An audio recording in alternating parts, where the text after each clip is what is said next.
I am in Skalkaho Bend Park in Hamilton, Montana. Been here before several times. Have several videos about it. And I am visiting Hamilton again, and this is the first place I came. Now my time here, hopefully I'll get to go further out into the mountains. But today, I'm walking in a city park.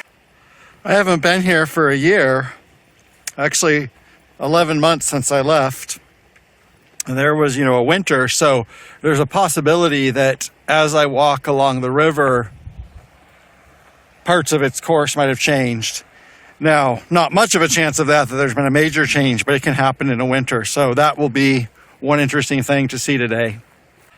I said this about 10 days ago along the Skalkaho River, but this is the time of the year where the water is at its low flow point through a lot of parts of the west because the spring runoff, the spring snowmelt is long gone and the autumn rains hasn't started. And this river doesn't look like it's going dry, but it is at its low point and it's flowing kind of smoothly. And if you look up at the sky, you can see there's some clouds up there. So the autumn rains will probably start soon, but they haven't started yet. So there is a lot of Nepeta growing around here.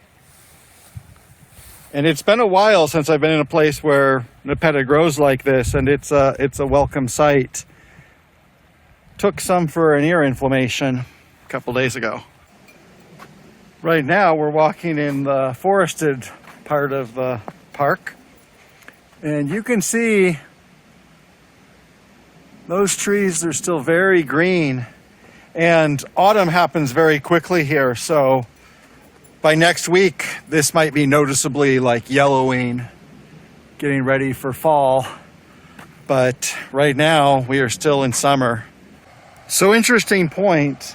The river is low right now, but it also looks like it has a pretty healthy flow, especially compared to the Skalkaho River, which in places is like almost dry along its bed. So I don't know why that is, and maybe we have just a slightly different climate here, even though we're only a couple hundred miles away. Maybe there was a better snowpack in the mountains, or there was some summer rain. So it is low, but it still looks pretty healthy. Right now, it's probably about 70 Fahrenheit, 20 Celsius. So that was a big shift, because a week ago in Spokane, it was 100 Fahrenheit, 38 Celsius. And the days were getting shorter, but it was still staying so stifling, suffocatingly hot where I couldn't do anything. So it's quite a shift to come here and be able to have like a pleasant stroll along the river in this cool, breezy weather.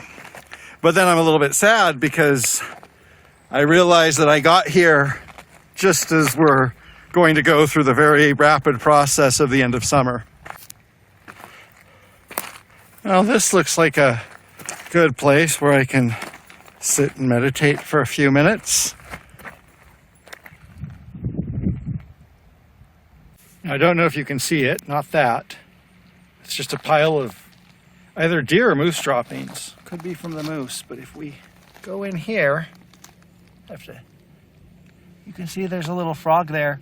Oh, he crawled under a rock. And I don't know a lot about frogs, especially when they're that small and camouflaged, but that looks like that's probably a native frog, not like an invasive bullfrog. That does not look like a bullfrog. And all is lucky to see an amphibian. Last year I saw some tadpoles, but I don't know if I ever saw any full frogs, so I was happy to see that. At first I thought it was just a grasshopper. I don't remember where I first heard this phrase, but that biology can be described as finding unity and diversity.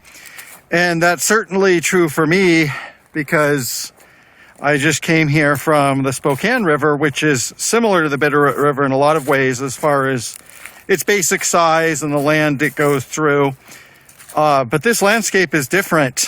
And one of the ironies there is that even though we're further away from the west of the Cascades, and that we have even a more extreme climate here, the winters here can be really bitter and frigid, that to me, this feels more like a west of the Cascades forest because you have that cooler weather through a lot of the year and you have a snowpack. It actually feels a little bit more verdant than Spokane. But all of those places, Eastern Washington, Montana, Western Washington, Oregon, they all have a lot of unity together. So that's what I'm looking at as I go through here, is it's reminding me of all the different rivers I've been by over the years.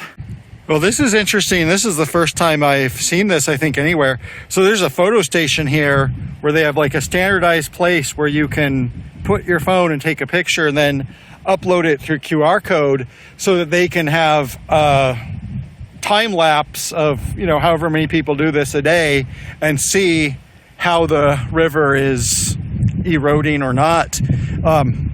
Might be a little bit difficult to make that into like a single video because they're all at different resolutions and qualities, but that's certainly an interesting use of technology, which I've seen lots of interesting uses of technology lately, but that's a good interesting use of technology. Anyway, I'm heading back this way. I'm gonna go about my day after I leave the park. Last year, I said that if I could get away with it, I could make a video here every week because the change in the landscape with the change in seasons and water level and, of course, foliage is so marked. And I still think I still wish I could do that. And even coming back here, this September, I've only been here a couple days, but this September feels different than last September. There's just so much to observe and feel in this one little park that's just a city park near Hamilton, or in Hamilton if you prefer. The other thing, coming back here, sometimes I can remember what it felt like to first see this when I was about 20, 21 years old. So half my lifetime ago. Wow. And even though I was an adult, I still kind of came here and had the eyes of a child. It felt magical. And there was just this feeling of wonder to see all of this for the first time back in like 2000. And now when I come here, I feel a sense of calm, feel a sense of connection with the terrain, with the landscape.